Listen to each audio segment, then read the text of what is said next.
ने बोला, मुस्लिम पक्ष को बोला, आप एक वैलिड रीजन दीजिए और एक वैलिड कारण बताइए कि हम सर्वे पर क्यों रोक लगाए, यानी सर्वे पे नहीं, हाई कोर्ट के निर्णय पर हम क्यों रोक लगाएं, उसका वैलिड रीजन दीजिए। जब ढांचे को कोई तकलीफ नहीं हो रही, बिल्डिंग को कोई तकलीफ नहीं हो रही और मैपिंग के थ्रू इन्वेस्टिगेशन हो रही है, एएसआई का सर्वे हो रहा है जिसमें पता लग जाएगा अगर वहां मंदिर नहीं हुआ होगा तो अवशेष कैसे मिल जाएंगे और अगर मंदिर होगा तो छुप कैसे जाएगा। देश में जब बाबरी मस्जिद और राम मंदिर को लेकर के विवाद हो रहा था तो उस वक्त अटल बिहारी वाजपेयी जी और लाल कृष्ण आडवाणी जी सब लोग यात्रा लेके चल रहे थे, कहते थे एक राम मंदिर का मसला दे दीजिए, उसके बाद कुछ नहीं। और फिर 1991 का प्लेसेस ऑफ वर्शिप एक्ट इसीलिए लेकर के आया गया कि अब इस देश के अंदर हिंदू मुसलमान मस्जिद मंदिर के नाम पर कोई विवाद नहीं होगा, उसको मानने के लिए तैयार नहीं हो रहे हैं। 1990 वर्शिप का जो प्लेसेस ऑफ वर्शिप एक्ट है उसको नहीं मानेंगे, तो कोर्ट ने भी नहीं माना वो तो। अरे नहीं कोर्ट, अरे आप कैसे कह सकते हो?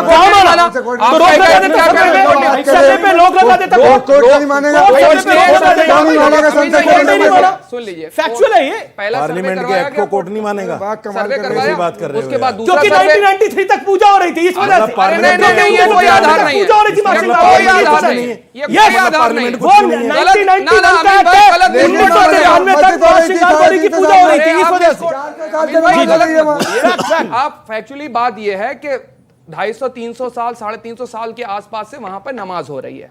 अब आप उस जमाने में लेकर के आए जिस सर मैं बात कर रहा हूं, राजतंत्र होता तो राजा जो थे अपनी सत्ता के लिए राज करते, धर्म के लिए राज नहीं करते थे। अच्छा। और दूसरी आपको बात बताऊं, अभी बड़ी बात कर रहे थे, एक वक्त मेरे ये नहीं समझ में आता, एक वक्त तो मुगल जो हैं वो मंदिरों को दान भी दे रहे हैं, मंदिरों को बनवा भी, मैं बता दे रहा हूं अभी आपको, गुवाहाटी आसाम के पास मुगल दान दे रहे थे मंदिरों को। हाँ, मैं कोट कर रहा हूं, गुवाहाटी के पास जो है कामाख्या मंदिर का जो मंदिर उसमें दान दिए हुए हैं, उज्जैन के महाकाल के मंदिर में कामाख्या रहा हूं भाई। और सुन लीजिए, कामाख्या में तो असम में तो राज्य नहीं था मुगलों का भाई, ईयर बताइए, ईयर बताइए। ठीक है, असम में तो कभी सुधांशु नहीं रहा भाई। ठीक है, बोलने दीजिए सुधांशु, उनको 10 सेकंड दीजिए अपनी बात। सुधांशु जी 10 सेकंड दीजिए, फिर आपको मौका मिलेगा। आपने 30 सेकंड मांगे थे, 1 मिनट से ऊपर हो चुका है। बीच में इंटरप्ट करेंगे। चित्रकूट के अंदर एक मंदिर है, मंदाकिनी नदी के किनारे, गोपीपुरा मंदिर के अंदर भी दान दे रखे हैं और औरंगजेब के जमाने में दे रखे हैं। औरंगजेब का जो सिपह सालार था उसका नाम बता दे सुधांशु त्रिवेदी जी, मैं मान जाऊंगा कि इतिहास की नॉलेज इनको बहुत बेहतरीन है।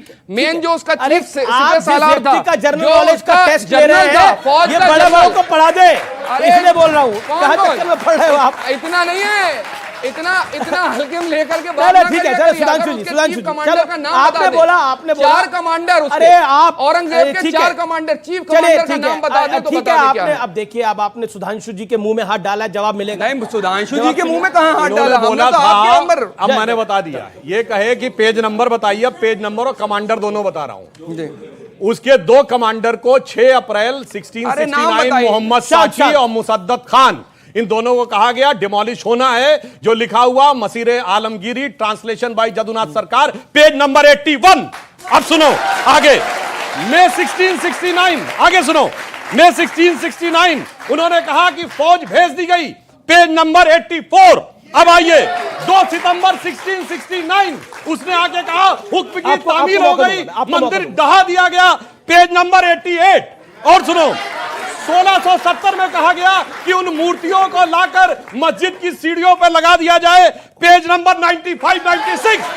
आगे से ऐसे हवा में देखिए, गंभीर बात किया करिए, हवा में मत बोला करिए। मैंने कोड़ा मसीर आलमगिरी, ट्रांसलेटेड बाय जदुनाथ सरकार, विद पेज नंबर। अब झूठ झूठ झूठ कुछ भी बोलने लगते हैं। कमांडर का नाम नहीं बताया, हद होती है। अच्छा, वो जो मैसेज आया, उन्होंने पूरी किताब बता दी, उन्होंने पूरी किताब बता दी। आज घर जाके पढ़िएगा, आज घर जाके पढ़िएगा। अरे सुन लीजिए, औरंगजेब के रशीदी साहब की बारी है। अनफेयर कर रहे हैं, अनफेयर है ये, अनफेयर। नहीं मानेंगे नहीं ना। उसके चीफ कमांडर का नाम था, उसके चीफ कमांडर का नाम था जो पूरी फौज का निर्णय लेता था, चीफ कमांडर का नाम था जसवंत सिंह। वो तो मिर्जा गजब बात है, वो मानेंगे नहीं। अरे एक सेकंड, जो शिवाजी को भी बुला के लाए थे, क्या बात कर रहे हैं? जिस हिसाब से इतिहास मैच करता है, वहां तो मीठा मीठा ठीक नहीं कब वो कड़वा है, बिल्कुल तरीका ठीक नहीं है। अब रशीदी साहब की बारी है।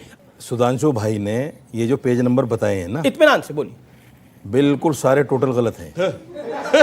let him complete, अनफेयर है ये, let him complete, prove it, आप प्रूव करिए, मैं मौका दे रहा हूं आपको। अब झूठ का कोई प्रूफ होता है? क्या प्रूफ? आप कह दीजिए मसीर आलमगिरी में नहीं लिखा है, आप लिखिए कि मैं हलफनामा कोर्ट में देने को तैयार। सबूत तो देंगे महाराज, झूठ का सबूत proof तो देंगे झूठे के कोई। पास नहीं होता, मेरे पास क्या होगा? झूठ मतलब आप कह रहे हैं किताब भी नहीं लिखी गई वो? नहीं, किताब नहीं, ये जो बता अरे रहे हैं साहब इसीलिए तो नहीं सर्वे होने दे रहा है क्योंकि झूठ का प्रूफ नहीं होता है, सच का प्रूफ होता है, इसीलिए अच्छा सर्वे नहीं होने दे रहे। अच्छा ये बताइए, अच्छा सुप्रीम कोर्ट ने भी मुस्लिम पक्ष की याचिका को खारिज कर दिया, सर्वे होगा, सुप्रीम कोर्ट ने भी खारिज कर दिया। तो सर्वे से दिक्कत क्या है, सर्वे क्यों नहीं होना चाहिए, इसका आप कन्विंसिंग जवाब दीजिए, गिव अ कन्विंसिंग आंसर। हमें दिक्कत नहीं है जी, फिर क्या दिक्कत दिक्कत सिर्फ है? इनको फिर है। कोर्ट क्यों गए? दिक्कत सिर्फ इनको है। क्या दिक्कत है? क्या दिक्कत है?